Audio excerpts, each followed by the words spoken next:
축복합니다. 축복합니다. 한번 인사하겠습니다. 보시면 아시겠지만 이제 그 예배 자리가 조금씩 부족해서 4월 첫째 주부터 일부 예배를 시작하게 됩니다. 일부 예배 시작하면 1층에서 하거든요. 그러다 보니까 이제 조금 2부 예배보다는 아무래도 환경적으로 좀 부족합니다. 그럴지라도 우리 성도님들께서 좀 자진해서 일부 예배도 좀 함께 드려주시고 또 여러모로 또 섬겨주시면 감사하겠습니다. 오늘 저는 믿음으로 변화된 것은 이란 제목으로 하나님 말씀 증거하도록 하겠습니다.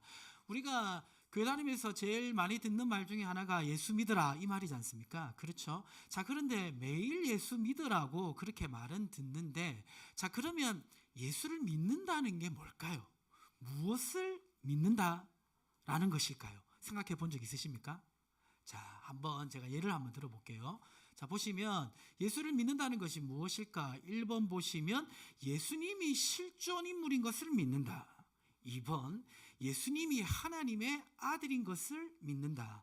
3번 예수님이 나의 죄를 위해 십자가에 죽고 3일 만에 부활한 것을 믿는다. 4번은 여러분 읽겠습니다. 시작. 죽으시고 부활하신 예수님과 내가 연합된 것을 믿는다. 자, 그러면 이 네 개 중에 예수님을 믿는다라는 것은 뭘까요? 뭐죠? 1번, 2번, 3번, 4번? 답은? 예, 맞습니다. 박수 한번 치겠습니다. 답은 1, 2, 3, 4 다예요. 예수를 믿는다는 것은 이 네 가지를 다 믿어야 돼요. 여기서 하나만 믿는 것은 제대로 믿고 있지 않는 겁니다. 이 네 가지를 다 믿을 때 예수를 믿는다라는 정확한 의미가 됩니다. 자, 그러면 이렇게 우리가 이 예수님 실존 인물이시고 하나님의 아들이시고 나를 위해 죽으시고 부활하셨고 또 내가 믿음으로 그 예수님과 연합된 것을 믿을 때 우리에게 일어나는 변화는 무엇일까요? 어떤 변화가 일어날까요? 첫 번째로 일어나는 변화는 무엇이냐면 같이 읽어보겠습니다. 시작. 죄인이 예수님과 함께 십자가에 못 박혀 죽게 됩니다. 일어나는 변화는 죄인이 십자가에 예수님과 함께 못 박혀 죽는 일이 일어납니다. 갈라디아서 2장 20절 다시 보시면 이렇게 기록되어 있습니다. 내가 그리스도와 함께 어떻게 되었습니까? 십자가에 못 박혔나니. 예수님은 2000년 전에 죽으셨습니다. 그렇죠? 예수님이 2000년 전에 죽으실 때에 우리 김태룡 집사님은 뭐 하고 있었죠? 그때 올해가 지금 2022년이니까 정확하게 1998년 전 AD 33년 예수님이 갈보리 십자가에서 죽으실 때 우리 집사님은 뭐 하고 계셨습니까? 그때 태어나지 않았죠. 그러나 하나님이 보실 때는, 내가 생각할 때는 태어나지 않았지만 하나님이 보실 때는 죄인 김태룡 집사님이 예수님과 함께 십자가에 못 박혀 죽은 것으로 여기십니다. 이 말이 잘 이해가 안 될 수 있어서 제가 예를 하나 들겠는데요. 제가 이야기를 하나 만들었습니다. 이야기를 만들었는데 그 이야기 내용이 뭐냐면 자, 그건 좀 뒤에 할게요. 자, 그 전에 설명을 좀 드리면, 자, 여기 보시면 그 갈라디아서 2장 20절에 내가 그리스도와 함께 십자가에 못 박혀 죽었다라고 했는데, 아까 우리가 읽었던 3번, 4번 보면요. 자, PPT 넘겨주시면 3번, 4번 보면 우리가 믿는 게 예수님이 나의 죄를 위해 십자가에 죽은 것을 믿을 뿐만 아니라 십자가에서 죽으신 예수님과 내가 연합된 것을 믿는 게 우리의 믿음이라고 말씀드렸습니다. 그렇죠? 자, 이것은 저의 주장이 아니라 성경에서 분명히 그렇게 말하고 있습니다. 로마서 6장 3절에서 4절 보면 그의 죽으심과 합하여 세례를 받음으로 그와 함께 어떻게 되었습니까? 장사되었나니 그와 함께 죽었다고 분명히 말씀하고 있습니다. 자, 함께 죽었다. 이 함께 죽었다라는 말의 의미는 무엇입니까? 예수님과 함께 죽었다는 그 말의 의미는 이렇게 설명해 볼 수 있겠습니다. 내가 받아야 될 죄의 대가, 죽음과 고통을 예수님이 대신 받으셨다. 대가를 치른 분은 예수님이지만 내가 대가를 치른 것으로 여겨주신다. 이것이 함께 죽었다의 의미입니다. 예수님이 나의 죄의 대가를 지불했기 때문에 이제 나는 나의 죄의 대가를 지불하지 않아도 됩니다. 이 놀라운 신비를 설명하기 위해서 제가 이야기를 하나 만들었는데요. 이야기에 등장하는 인물은 누구냐면 먼저 아주 돈이 많은 어마어마한 부자가 있는데 이 부자 이름은 돈 많은 선생입니다. 이 돈 많은 선생에게는 아들이 하나 있었는데 이 아들의 이름은 돈 물씀이었어요. 돈을 물 쓰듯이 잘 쓰는 아들이 있었습니다. 자, 그래가지고 이 아들이 돈을 물 쓰듯이 많이 쓰니까 이 돈 많은 선생은 이제 고민이 있었습니다. 내가 죽고 나면 아들이 돈을 다 써버릴 텐데 그러면 분명히 가난해져가지고 누군가에게 돈을 빌리는 처지가 될 거라고 확신했습니다. 그래서 이 문제를 해결하기 위해서 어떻게 생각을 했냐면 자기가 가지고 있는 지금의 어마어마한 재산을 가지고 백지수표를 발행해서 평소 자기와 친하게 지내던 돈 대신이라는 친구를 찾아갔어요. 찾아가서 그 친구에게 이렇게 말했습니다. 대신아, 나중에 내가 죽고 나면 분명히 물쓰미가 돈을 물쓰듯이 써서 가난하게 돼서 너한테 돈을 빌리러 올 거야. 그러면 아끼지 말고 돈을 빌려주고 빌려준 모든 돈을 합산해서 나중에 지금 내가 주는 백지수표로 결제를 해주렴. 이렇게 부탁을 하고 죽었던 것입니다. 예상대로 물쓰미는 돈을 잠기지 않는 수도꼭지처럼 펑펑 써가지고 가난하게 되었고 결국 대신 아저씨에게 돈을 빌리러 갔습니다. 빌리러 가가지고 돈을 빌리고 나서 이 돈을 언제 갚아야 될지 물어보았는데 대신 아저씨는 이상한 말을 했습니다.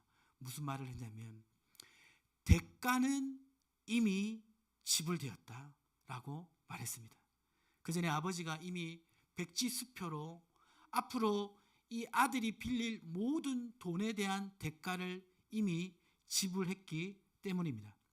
십자가에서 죽으신 분은 예수님입니다. 그러나 그 예수님이 나의 죄의 대가를 모두 지불하셨는 줄 믿으시기 바랍니다. 죄의 대가를 지불했기 때문에 죄에 대한 형벌이 사라지는데 로마서 6장 23절에 보면 죄에 대한 형벌이 무엇인지 말씀하고 있습니다. 자, 한번 읽어볼까요? 시작.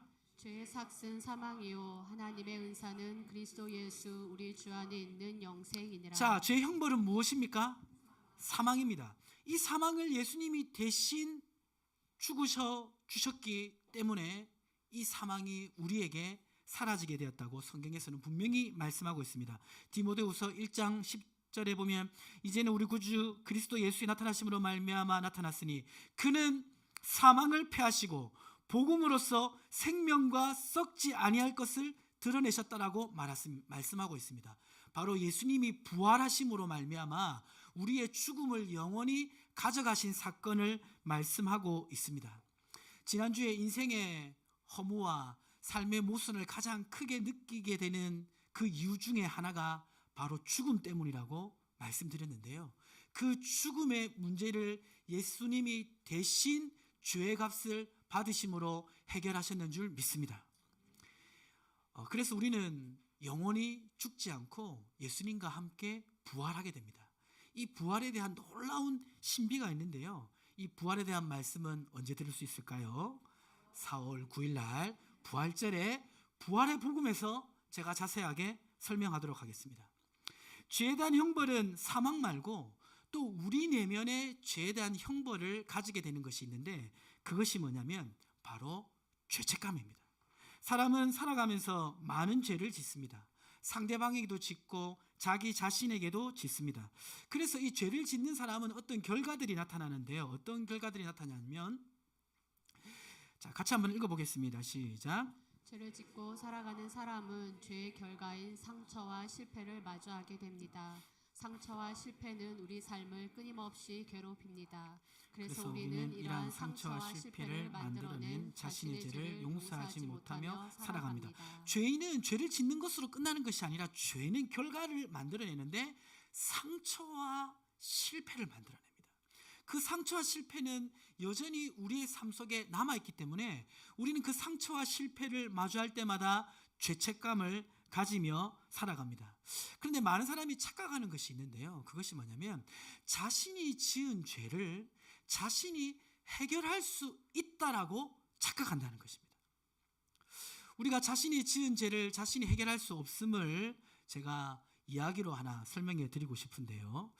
그 목양실에 가면요, 목양실 제가 앉는 자리 옆에는 옷걸이가 있습니다. 그 옷걸이에는 양복이 3벌 걸려 있고요.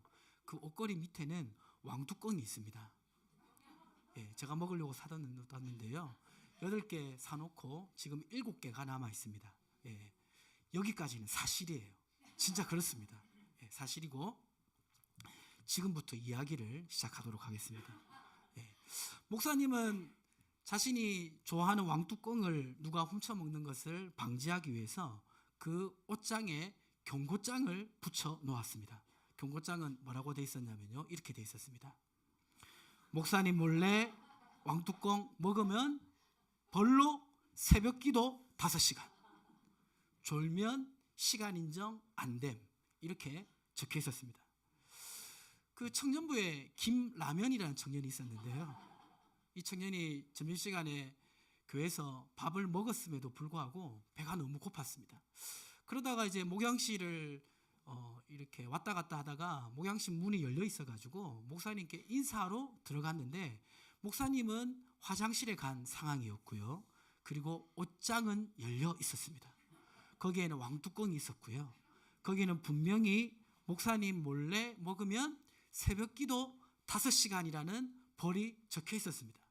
그래서 이 김라면 청년은 목사님이 오면 얘기하고 먹어야겠다, 그렇게 결심을 했는데 목사님이 화장실에서 너무 늦게 왔습니다. 그래서 그냥 먹고 새벽기도 5시간 하면 되지, 이렇게 생각하고 먹었습니다. 먹고 나서 목사님이 도착했고요. 이실직고하고 새벽기도를 5시간 하겠다, 그렇게 결심을 했습니다. 그런데 이 김라면 청년이 다음날 새벽기도에 왔는데요. 막상 자리에는 왔는데 새벽기도 말씀만 듣고 기도하려고 하니까 너무 졸리는 거예요. 그래서 계속 졸아가지고 5시간을 채우지 못했습니다. 이 김라면 청년은 새벽기도를 계속해서 갔지만 그의 죄값은 줄어들지 않고 그대로 있었습니다. 그런데 이 소문을 같은 청년부의 백국수라는 청년이 이 소식을 들었습니다. 예. 어떤 실명하고 아무 상관이 없습니다. 예, 실명하고 상관없이 그냥 제가 만들어낸 거예요. 오해하지 마시길 바랍니다. 이 백국수 청년은 이 라면이가 죗값을 못 갚는다는 것을 듣고 대신 죗값을 치르기 위해서 다음날 새벽기도에 참석하고 5시간을 졸지 않고 다 새벽기도를 끝냈습니다. 그리고 라면에게 찾아가서 말했습니다. 내가 완전히 너의 죗값을 지불했으니 이제 편하게 잠들라고 말해줬습니다. 히브리서 9장 12절에 보면 이렇게 말씀하고 있습니다. 한번 읽어보겠습니다. 시작. 염소와 송아지의 피로 하지 아니하고 오직 자기의 피로 영원한 속죄를 이루사 단번에 성소에 들어가셨느니라. 자, 여기 보니까 예수님이 우리의 죄를 사해 주셨는데 어떤 속죄라고 말하고 있습니까? 영원한 속죄. 이 영원한 속죄는 무엇일까요? 과거의 죄, 현재의 죄뿐만 아니라 미래에 지을 모든 죄값까지 완전히 해결해 주셨다고 말씀하고 있는 것입니다. 그래서 로마서 8장 1절에서 2절은 이렇게 말씀하고 있습니다. 읽겠습니다. 그리스도 예수 안에 있는 자에게는 결코 정죄함이 없나니 이는 그리스도 예수 안에 있는 생명의 성령의 법이 죄와 사망의 법에서 너를 해방하였습니다. 자, 여기 보니까 결코 정죄함이 없다라고 말하고 있습니다. 왜 그렇습니까? 죄의 문제를 다 해결했기 때문에, 죄값을 다 치렀기 때문입니다. 그 유명한 책 제목이자 또 자주 사용하는 문구 중에 이런 말이 있습니다. 뭐냐면 그건 내 잘못이 아니야. 혹시 들어보셨습니까? 어떤 큰 상처나 실패 때문에 고통하는 사람을 위로할 때 이런 말을 쓰고, 또 이런 책 제목도 있습니다. 그건 내 잘못이 아니야. 자, 그런데 예수를 믿는 사람에게는 이것보다 더 큰 의미의 용서함이 주어지는데요. 그건 뭐냐면 띄워주시면요, 이것입니다. 그것이 내 잘못이라도 이제 괜찮아. 내가 충분한 대가를 지불했어. 이것이 예수를 믿는 사람에게 주어지는 은혜입니다. 우리 양옆의 사람에게 그렇게 한번 얘기해 볼까요? 그것이 내 잘못이라도 이제 괜찮아. 한번 얘기해 보겠습니다. 그것이 내 잘못이라도 이제 괜찮아. 예, 그 사람이 그 심리학적으로, 정신적으로 문제가 생겨나는 대부분의 원인이 스스로를 용서하지 못하게 되는 연구 결과가 있습니다. 이 용서는 나 스스로의 힘으로 할 수 있는 것이 아닙니다. 예수님이 나의 죄에 대한 대가 지불을 했다라는 분명한 믿음 속에서 주어질 수가 있는 것입니다. 예수를 믿을 때 우리에게 일어나는 놀라운 변화는 이제 죄에서 용서받은 사람이 되었다는 사실입니다. 믿으십니까? 자, 정리해 보겠습니다. 예수님과 함께 십자가에서 죽어 죄의 심판을 받은 우리는 사망에서 벗어났고 또 용서받는 사람이 되었습니다. 자, 이것이 예수를 믿는 사람에게 주어지는 변화입니다. 두 번째로 예수님을 믿는 사람에게 주어지는 변화는 무엇일까요? 자, 같이 읽어보겠습니다. 둘째 읽어보겠습니다. 시작. 새로운 생명으로 거듭납니다. 예, 두 번째 예수님을 믿는 사람에게 주어지는 변화는 새로운 생명으로 거듭난다는 것입니다. 갈라디아서 2장 20절에 보면 이렇게 기록되어 있습니다.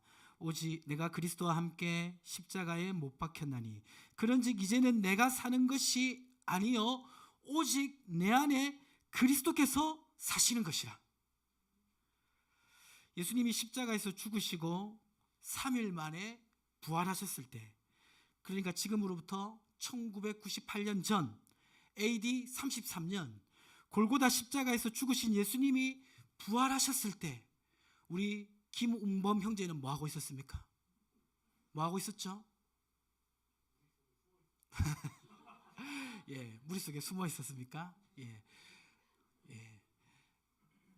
하나님이 보실 때는 우리 김웅범 형제, 제인 김웅범 형제가 예수님과 함께 죽었다가 함께 부활한 것으로 여기시는 줄 믿으시기 바랍니다. 아까 우리가 예수를 믿는다라고 했을 때 그 믿음을 설명한 걸 다시 보시면, 자, 3번에 보시면 예수님이 나의 죄를 위해 십자가에 죽고 3일 만에 부활한 것을 믿습니다. 그런데 예수님만 부활한 것을 믿는 것이 아니라 부활하신 예수님과 내가 연합된 것을 믿는 것이 우리의 믿음입니다. 골로새서 2장 12절에 보면 이렇게 기록하고 있는데요. 자, 함께 읽어보겠습니다. 너희가 세례로 그리스도와 함께 장사되고 또 죽은 자들 가운데서 그를 일으키신 하나님의 역사를 믿음으로 말미암아 그 안에서 함께 일으키심을 받았느니라. 자, 여기 보니까 예수님이 부활하셨을 때 함께 일으키심을 받았다, 함께 부활했다라고 말하고 있습니다. 자, 그러면 함께 부활했다라는 이 말은 어떤 의미를 가지고 있을까요? 그것은 뭐냐면 죄인인 나는 십자가에 이미 죽었고 이제는 부활하신 예수님의 생명을 가지고 내가 살아간다는 의미입니다. 자, 다시 한번 읽어드리면 죄인인 나는 십자가에서 이미 죽었고 이제는 부활하신 예수님의 생명을 가지고 내가 살아간다. 이것이 바로 함께 부활했다는 말의 의미입니다. 로마서 6장 3절과 4절에 보면 이렇게 말하고 있습니다. 밑에 파란색 글씨를 보시면 그리스도를 죽은 자 가운데서 살리신과 같이 우리로 또한 새 생명 가운데 행하게 하려 함이라 라고 말을 하면서, 하나님께서는 예수를 믿은 우리가 부활하신 예수님의 생명으로 살아가게 됨을 말씀하고 있습니다. 예수님과 함께 부활했다는 것은 예수의 생명이 우리 속에 새로 주어짐을 의미합니다. 나는 그대로 있는데 나의 생명이 아니라 예수님의 생명을 가지고 살아간다는 의미입니다. 자, 이 말이 어렵습니까? 어렵지 않습니까? 좀 어렵죠. 예. 자, 그런데 우리도 한번 생각해 보면 우리도 살아갈 때 누군가의 생명을 가지고 누군가의 생명을 힘입어서 누군가의 생명과 연합되어 살아갈 때가 있습니다. 언제 그러냐면, 우리가 만약에 심장이 문제가 생겨가지고 심장 수술을 하게 되면 누군가의 심장을 가지고 살아가게 되잖아요. 그렇죠? 그런 경우가 있습니다. 또 우리 여성분들은 잘 알 텐데요, 누군가의 생명을 가지고 살아가는 것이 우리 어머니들에게는 다 경험되어지는 바입니다. 언제죠? 그렇죠. 그 실제로 일어난 이야기인데요. 어느 목사님 사모님이 임신을 했습니다. 임신을 해가지고 이제 목사님하고 집에서 이렇게 대화를 하는데 갑자기 사모님이 뭔가 먹고 싶었어요. 그래서 목사님에게 말을 했는데 이렇게 말했습니다. 뭐라고 말했냐면, 아빠, 소고기가 먹고 싶어요. 목사님은 귀를 의심했습니다. 아이가 말한 것인지 엄마가 말한 것인지. 물론 누가 얘기했든 고기는 반드시 사와야 됩니다.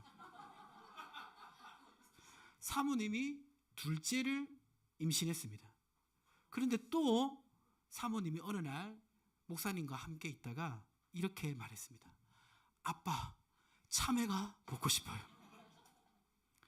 이 말은 아이가 한 말일까요? 사모님이 한 말일까요? 물론 참외를 구해야 한다는 사실은 변함이 없습니다. 자, 보면요, 아이를 임신한 여성은 아이의 생명을 자신의 생명처럼 느낍니다. 그렇죠? 사실 이제 그 예수님이 부활하셔서 그 부활의 생명이 우리에게 있다라는 것은 이 땅의 어떤 비유로도 설명이 불가능해요. 왜냐하면 똑같은 일이 없기 때문에 제가 그나마 좀 쉽게 이해할 수 있는 예화로 든 것입니다. 죄인인 나는 죽었고 이제 예수님의 생명을 가지고 우리는 다시 태어났습니다. 2000년 전에 일어난 일인데 믿음으로 예수님과 연합된 결과로 지금 나의 삶에 이루어졌습니다. 이렇게 예수님의 생명을 가지고 다시 태어난 것을 뭐라고 하죠? 거듭남이라고 하는 것입니다. 우리 성도님들은 거듭났습니까? 예, 거듭났다는 것은 다시 태어났다는 거잖아요. 다시 태어났다는 것은 어떤 생명이 있다는 거잖아요.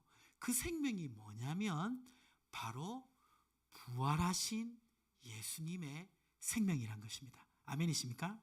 자, 그러면 죄인인 나는 십자가에 죽었고 이제 부활하신 예수님의 생명이 내 안에 살아있게 되면 나의 정체성이 바뀌게 된 것입니다. 그렇죠? 죄인인 나는 죽었고 부활하신 예수님의 생명이 내 속에 살아있으니까 나의 정체성이 바뀐 것이죠. 나의 정체성이 어떻게 바뀌었을까요? 바뀐 나의 정체성을 보면요, 자, 어떤 정체성을 가지게 되었습니까? 거듭났기 때문에 어떤 생명을 얻었죠? 영원한 생명을 얻었습니다. 자, 그리고 또 무엇을 가지게 되었죠? 하나님의 자녀로서 신분과 권세를 가지게 되었습니다. 그리고 또 어떻게 되었죠? 거룩하고 의로운 자가 되었습니다. 예수를 믿은 사람은 자신이 느끼나 느끼지 못하나 죄인인 나는 죽었고 부활하신 예수님의 생명이 살아가게 되므로 영원한 생명을 얻었고 하나님의 자녀로서 신분과 권세를 가지게 되었고 또 거룩한 자가 되었습니다. 요한일서 5장 13절에 보면요, 이렇게 기록되어 있습니다. 자, 한번 읽어보겠습니다. 시작. 내가 하나님의 아들의 이름을 믿는 너희에게 이것을 쓰는 것은 너희로 하여금 너희에게 영생이 있음을 알게 하려 함이라. 자, 우리 예수를 믿는 사람에게는 영원한 생명이 있습니다. 자, 그런데 만약에 우리 성도님들 이 땅에서 영원히 산다. 이 조건 이대로 영원히 산다면 살고 싶으세요? 살고 싶지 않으세요? 예. 혹시 이 땅에서 영원히 산다면 살기 싫은 분 있으십니까? 예. 만약 이 땅에서 이 조건 이대로 산다면 살기 싫은 분도 있지 않겠어요? 영원히 산다면. 예. 그렇죠? 근데 저기서 말하는 영생은 이 땅의 이 모습대로 영원히 사는 것이 아니라 부활하신 예수님의 몸으로 영원히 사는 것입니다. 여기 놀라운 신비와 놀라운 은혜가 있습니다. 이 부활에 대한 말씀은 4월 9일 부활절에 말씀드리도록 하겠습니다. 자, 그리고 영원한 생명을 얻었을 뿐만 아니라 우리는 하나님의 자녀로서 신분과 권세를 가지게 되는데요.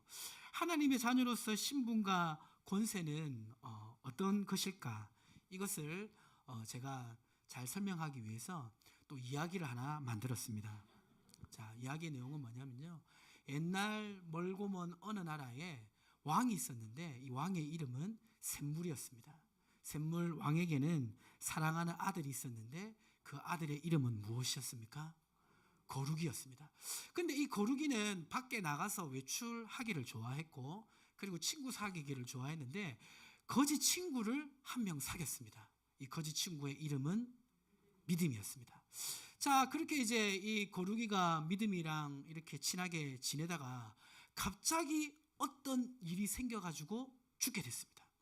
근데 죽게 되었을 때 마지막 유언으로 아버지 샘물왕에게 그렇게 부탁했습니다. 아버지, 내가 만약에 죽게 되면 내 친구 믿음이를 나 대신 왕자로 삼아주시고 그리고 그 믿음이가 무슨 잘못을 저질렀다 할지라도 용서해 주시기 바랍니다. 이렇게 마지막 유언을 하고 죽었습니다. 샘물 왕에게 있어서 이 거루기는 너무나 소중한 존재였습니다. 그래서 그 유언을 지켜주기 위해서 이 믿음이를 찾았는데 근데 이 믿음이가 어디에 있었냐면 어떤 사건에 연루되어서 감옥에 들어간 것입니다. 그리고 그 사건 때문에 사형 선고를 받았습니다.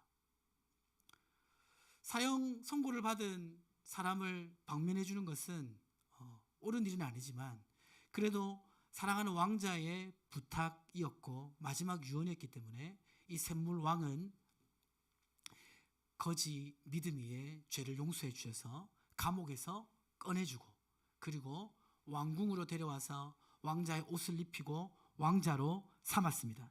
그리고 신하들과 백성들을 모아놓고 뭐라고 말했냐면 오늘부터 내가 믿음이가 우리 왕국의 왕자다라고 선포했습니다. 거지로서 죽을 수밖에 없었던 믿음이는 감옥을 벗어나 거지의 신분을 벗어나 이제 왕궁에 들어와서 살게 되었습니다.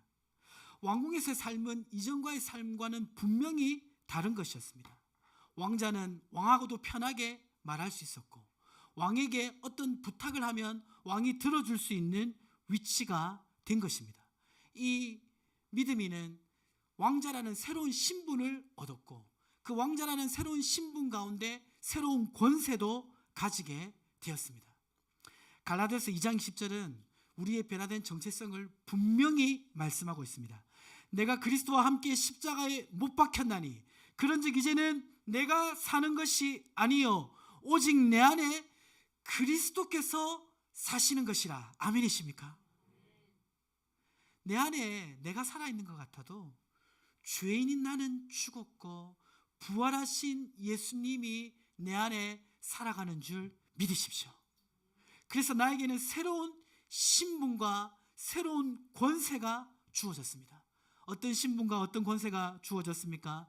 요한복음 1장 12절에 보면 이렇게 기록되어 있습니다. 함께 읽겠습니다. 영접하는 자 곧 그 이름을 믿는 자들에게는 하나님의 자녀가 되는 권세를 주셨으니 하나님의 자녀의 신분을 가지게 되었고요. 하나님의 자녀의 신분이 있기 때문에 그 자녀가 주는 권세를 가지게 되었습니다. 느껴지십니까? 느껴지십니까? 안 느껴지셔도 상관없습니다. 왜냐면요, 우리의 믿음은 감정이 아니기 때문입니다. 감정을 가지고 믿는 게 아니라 믿으면 감정은 따라오는 줄 믿으시기 바랍니다. 우리도 살아가다 보면 감정이 변화될 때 있잖아요. 감정을 너무 믿지 마십시오. 우리는 진리의 말씀을 믿고 살아가는 존재입니다. 내가 하나님 자녀라고 믿고 살아갈 때 그러한 감정도 느껴지게 되는 것입니다.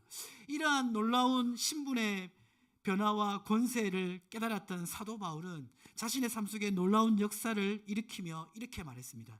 빌립보서 4장 13절에 보면 내게 능력 주시는 자 안에서 내가 모든 것을 할 수 있느니라. 이것은 바울의 신분 변화, 그 신분 변화를 통한 권세를 경험함으로 삶 속에서 누리게 된 것을 고백한 내용입니다. 그 사람이 언제 변하느냐, 많은 분들이 관심을 가지고 있습니다. 근데 사람이 변화되는 지점은 뭐냐면요, 자신이 어떤 사람이 되었는가를 깨닫는 순간 자신의 삶이 변하게 되어 있습니다. 신분이 변했다는 것을 깨달을 때 삶도 변화가 일어난다는 것입니다. 혹시 보셨는지 모르겠는데요, 월트 디즈니사가 만든 애니메이션 중에 유명한 라이언 킹이라는 애니메이션을 보신 적 있으십니까? 예, 기억나십니까? 예, 제가 상기시켜드리기 위해서 거기 등장하는 인물들을 이렇게 설명을 드렸는데요. 먼저 거기에 나오면 누가 나오냐면 밀림의 제왕 사자 무파사가 나옵니다. 이 무파사는 초원을 호령하는 사자 중에 가장 강력한 사자입니다. 무파사. 자, 근데 이 무파사에게는 새끼 사자가 있는데 그 새끼 사자의 이름은 심바입니다. 자, 그런데 이 무파사 밀림의 제왕에게는 동생이 한 명 있었는데 그 동생 사자 이름은 스카입니다. 근데 이 스카가 누구와 결탁하죠? 예, 그 하이에나가요 굉장히 약한 것 같아도 세요. 하이에나가 무리로 덤비면 사자도 때로는 죽을 수가 있습니다. 그래서 이 스카가 하이에나와 결탁해가지고 어린 신바를 이용해서 무파사를 죽여버립니다. 그리고 원래 후계자였던 이 신바를 내쫓습니다. 그래서 신바는 내쫓기게 되고요, 내쫓겨서 어느 쓸쓸한 곳에서 자신이 잘못한 그 잘못으로 아버지 무파사가 죽었기 때문에 그것을 자책하며 괴로워합니다. 그런데 복수를 하고 싶지만 복수할 수 없는 자신의 연약함을 한탄하며 그렇게 하루하루를 보내고 있었습니다. 자, 그런데 이 신바에게 어느 날 누가 찾아옵니다. 옛날 여자친구 사자였던 누가 찾아오죠? 날라가 찾아옵니다.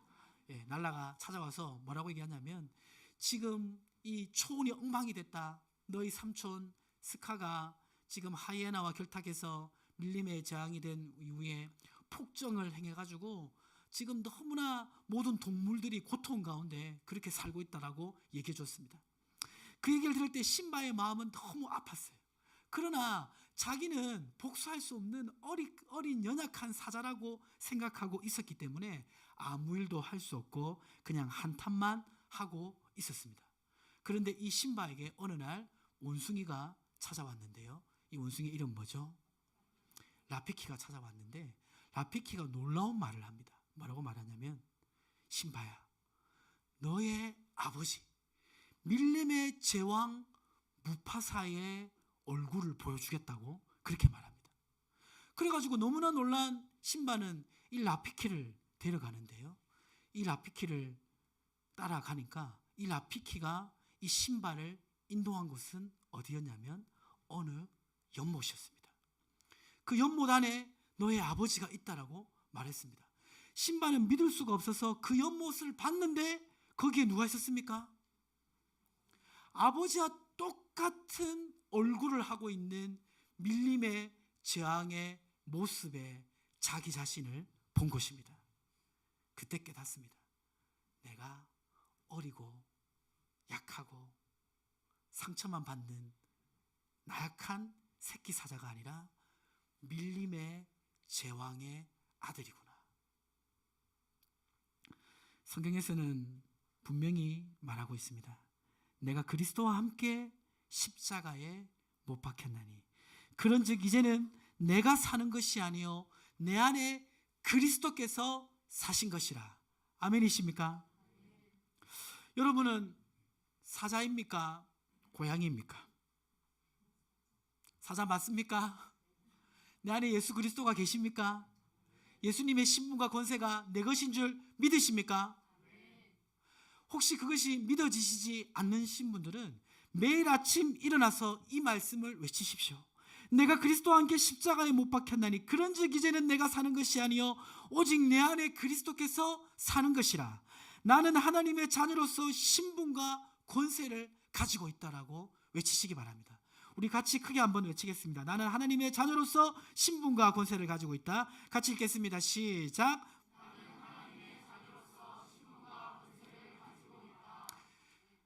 우리가 우리 자신을 어떻게 인식하느냐에 따라서 우리의 삶도 달라집니다. 많은 분들이 스스로 아주 당당하고 자신감 있는 삶을 살기를 원합니다. 그래서 책도 보고 훈련도 하는데요. 그리스도 예수 안에 거듭난 자의 정체성을 인식하는 것보다 우리에게 분명한 확신과 자신감을 주는 것은 없습니다. 이 말씀을 날마다 선포하며 살아갈 때 우리는 하나님의 자녀로서 신분과 권세를 실제로 누릴 수가 있게 되는 것입니다. 마지막으로 새로운 생명을 가져서 나에게 일어난 변화는 무엇입니까? 그것은 바로 거룩하고 의로운 자가 된 것인데요. 이 거룩하고 의로운 자가 된 것은 다음 주에 하도록 하겠습니다. 자, 말씀을 정리하겠습니다. 자, 예수를 믿는다는 것은 무엇입니까? 예수를 믿는다는 것은 아까 말했던 네 가지인데요. 자, 예수를 믿는다는 것은 뭐죠? 예수님이 실존 인물인 것을 믿는 것이고, 예수님이 하나님의 아들인 것을 믿는 것이고, 예수님이 나의 죄를 위해 십자가에 죽고 3일 만에 부활한 것을 믿는 것이고, 십자가에서 죽으시고 부활하신 예수님과 연합된 것을 믿는 것입니다. 아멘이십니까? 이 믿음으로 일어나는 변화는 무엇입니까? 자, 두 가지 말씀드렸는데요. 첫째는 죄인이 예수님과 함께 십자가에 못 박혀 죽게 됩니다. 그래서 무엇에서 벗어났죠? 사망에서 벗어났고, 또 어떤 사람이 되었습니까? 용서받은 사람이 되었습니다. 이것이 나에게 일어난 변화고요. 또 어떤 변화가 일어났습니까? 새로운 생명으로 거듭났습니다. 새로운 생명으로 거듭났기 때문에 무엇을 얻었습니까? 영원한 생명을 얻었고요. 또 무엇을 가지게 되었죠? 하나님의 자녀로서 신분과 권세를 가지게 되었습니다. 그리고 거룩하고 의로운 자가 되었습니다. 이것이 예수를 믿은 사람에게 일어난 변화입니다. 이 변화를 기억하며 믿으며 살아가실 때 우리 삶의 놀라운 은혜와 승리를 경험하게 될 줄 믿습니다. 우리 함께 찬양하겠습니다.